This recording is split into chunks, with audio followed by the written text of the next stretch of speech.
आज के इस वीडियो में हम आपको दुनिया के एक ऐसे मुबारक घर के बारे में बताने वाले हैं। एक ऐसे घर की ज़ियारत आपको करवाने वाले हैं जो इस कायनात का सबसे अफजल और सबसे मुबारक घर है।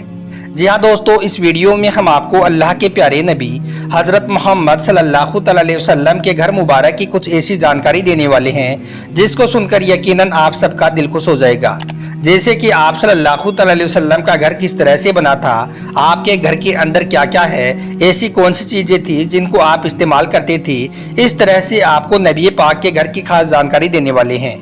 इसलिए आज का यह वीडियो आप सभी के लिए बहुत खास है, आप इसको आखिर तक ज़रूर देखें। और अगर आपको अल्लाह के प्यारे नबी हज़रत मोहम्मद सल्लल्लाहु अलैहि वसल्लम से सच्ची मोहब्बत है तो आप इस वीडियो को दिल से एक लाइक करें और कमेंट बॉक्स में सुभान अल्लाह लिखकर शेयर भी कर दें ताकि और भी लोग इस मुबारक घर की ज़ियारत कर सकें। तो चलिए दोस्तों शुरू करते हैं।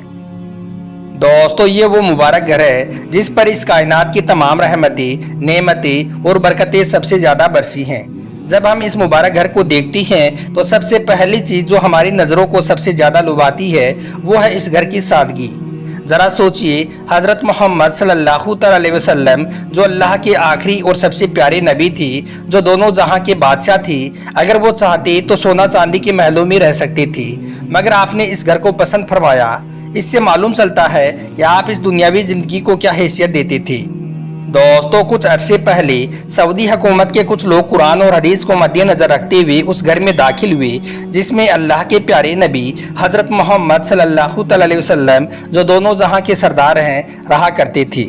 सऊदी हुकूमत ये देखना चाहती थी कि अल्लाह के नबी का घर किस तरह से बना हुआ है और वो किस तरह से इस घर में अपनी ज़िंदगी सादगी से बसर किया करते थे। इसलिए सऊदी हुकूमत के कुछ लोग इस घर के अंदर दाखिल हुए और यही नहीं बल्कि इस मुबारक घर की कुछ फ़ोटोज़ भी उन्होंने सोशल मीडिया पर शेयर की। इसलिए हमने सोचा कि जो लोग वहां तक जा नहीं सकते हैं वो लोग यहीं पर घर बैठे इस मुबारक घर की ज़ियारत कर लें और इस घर की खास बातों के बारे में जान लें। दोस्तों, इस घर को देखकर आपको मालूम चल गया होगा कि अल्लाह के रसूल सल्लल्लाहु अलैहि वसल्लम के घर की साख कैसी थी, उसका स्ट्रक्चर और उसकी डिज़ाइन कैसी थी। आप देख पा रहे होंगे कि इस घर के बीच में एक चारपाई रखी है और पास में ही एक चटाई बिछी है जिस पर घर के बर्तन वगैरह रखे हुए हैं। रिवायतों के मुताबिक यही वो कोना है जहां पर अल्लाह के प्यारे नबी हज़रत मोहम्मद सल्लल्लाहु अलैहि वसल्लम आराम फरमाया करते थे और इसी के दूसरे कोने में खाना पकाने और आटा पिसाई का काम किया जाता था। और पास में ही एक पानी की मटकी रखी हुई है जिसमें आप सल्लल्लाहु अलैहि वसल्लम के लिए आपका एक गुलाम जिसका नाम गुरेज था, वो मलिक बिन नाजिर के कुएं से आपके लिए ठंडा और मीठा पानी लाकर भरा करता था। घर में जहां पर चारपाई रखी हुई है उसके ठीक ऊपर आपको चमड़े की एक छोटी सी मस्क भी नजर आ रही होगी। यही वो मस्क है जिसमें आपके घर में पानी स्टोर किया जाता था। इस घर के बीच में आपको जो रोशनियां दिखाई दे रही हैं वो तो जाहिर सी बात है कि सऊदी हुकूमत ने इस मॉडल घर को रोशन करने के लिए लगाई हैं। लेकिन आप सल्लल्लाहु अलैहि वसल्लम की हयाते ज़िंदगी में इसी हिस्से में एक छोटी सी जगह बनाई हुई थी जिसमें आपके घर का चिराग रखा जाता था। दोस्तों, सीरत की किताबें बताती हैं कि अल्लाह के नबी हज़रत मोहम्मद सल्लल्लाहु अलैहि वसल्लम के घर में खजूर के तनों के पिलर्स बने हुए थे। दीवारें जो थी वो लाइन बाई लाइन पत्थरों को रखकर बनाई गई थी। छत जो थी वो पूरी खजूर के पत्तों से बनी हुई थी। आप सल्लल्लाहु अलैहि वसल्लम के घर की हाइट कितनी थी, यानी कि आपके घर की छत कितनी ऊंची थी, इस पर हज़रत हसन बसरी रहमतुल्लाहि अलैहि फरमाते हैं कि हज़रत उस्मान गनी रज़ी अल्लाह तआला अन्हु के ज़माने में एक मरतबा में अल्लाह के रसूल सल्लल्लाहु अलैहि वसल्लम के बीवियों के कमरों में गया तो उस वक्त मैंने वहाँ पर खड़े खड़े घर की छत को हाथ लगा दिया। यानी कि आप सल्लल्लाहु अलैहि वसल्लम के घर की छत की हाइट इतनी थी कि कोई भी आदमी खड़ा खड़ा आसानी के साथ में उसको हाथ लगा सकता था।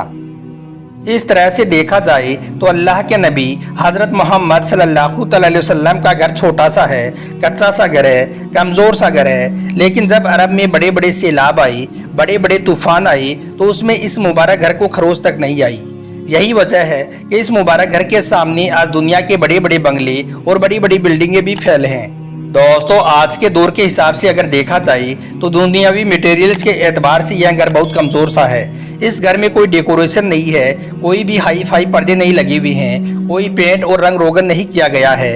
इस घर में कोई बढ़िया कालीन नहीं बिछा हुआ है। लेकिन फिर भी यह घर दुनिया का वो मुबारक घर है जहाँ पर हर रोज़ सुबह शाम हज़रत जिब्राइल आती थी। ये अल्लाह के आखिरी और प्यारे नबी हज़रत मोहम्मद सल्लल्लाहु अलैहि वसल्लम का घर है, जहाँ से रिसालत की समा फूटती थी, जिसमें अल्लाह के रसूल अपने घर वालों के साथ रहते थे।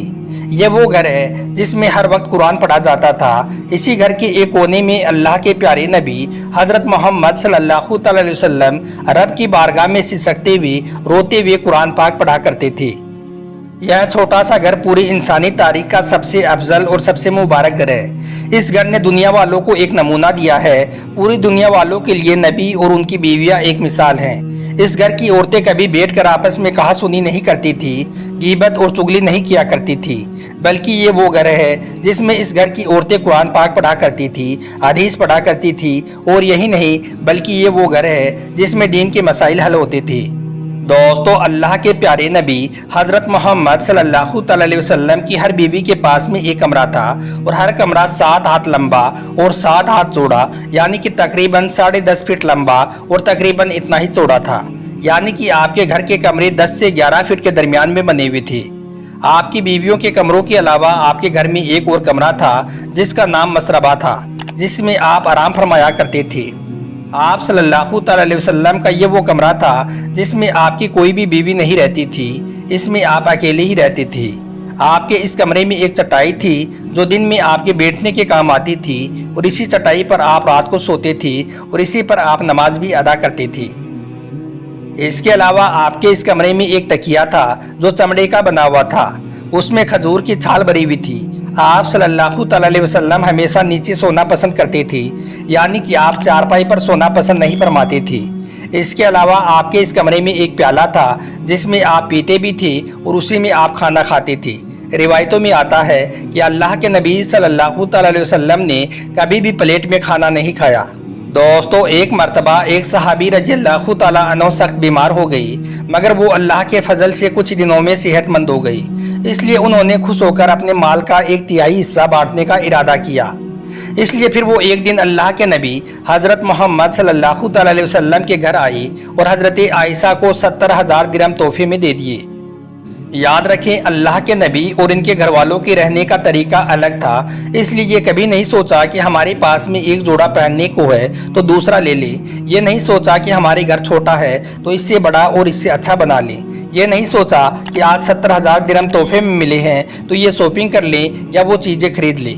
ये नहीं सोचा कि इनसे कोई बिजनेस कर ले या फिर कोई फ्यूचर प्लान बना ले, बल्कि 70,000 दिरहम तोहफे में मिलने के बाद में हज़रत आयशा ने अपने एक गुलाम को अपने पास बुलाया और कहने लगी कि ये इतने रुपए फला गरीब को दिया हो, ये इतने रुपए से फला गुलाम को आज़ाद करा दो, ये इतने रुपए फला गरीब को दिया हो। इस तरह से करते करते शाम तक उन सारे पैसों को गरीबों में खर्च कर दिया। फिर जब शाम का वक्त हुआ तो हज़रत आयशा की एक बांदी आपके पास आई और कहने लगी, माँ आयशा, इफ्तारी का वक्त हो गया है, घर में अगर कुछ है तो खाने को दे दो। यह सुनकर हज़रत आयशा कहने लगी कि घर में तो कुछ भी नहीं है। इस पर वो बांदी कहती है कि अभी तो 70,000 दिरहम आई थी, उनका क्या हुआ? इस पर हज़रत आयशा ने फरमाया कि वो तो सब मैंने गरीबों में बांट दिया। मतलब कि हज़रत आयशा के घर में सबने फाके पर रोज़ा रखा, घर में खाने को कुछ नहीं था, फिर भी आपके घर में 70,000 दिरहम तोहफे में आने के बाद भी आपने ये नहीं सोचा कि घर में अच्छा खाना मंगा लें या अच्छी अच्छी डिश तैयार कर लें, बल्कि आपने उन सारे पैसों को गरीबों में बांट दिया। तो दोस्तों, ये है अल्लाह के नबी और उनके घर वालों के ज़िंदगी गुजारने का तरीका। अल्लाह ताला हम सबको भी इस तरह से ज़िंदगी गुजारने की तौफीक अता फरमाई। आमीन, अल्लाहुम्मा आमीन।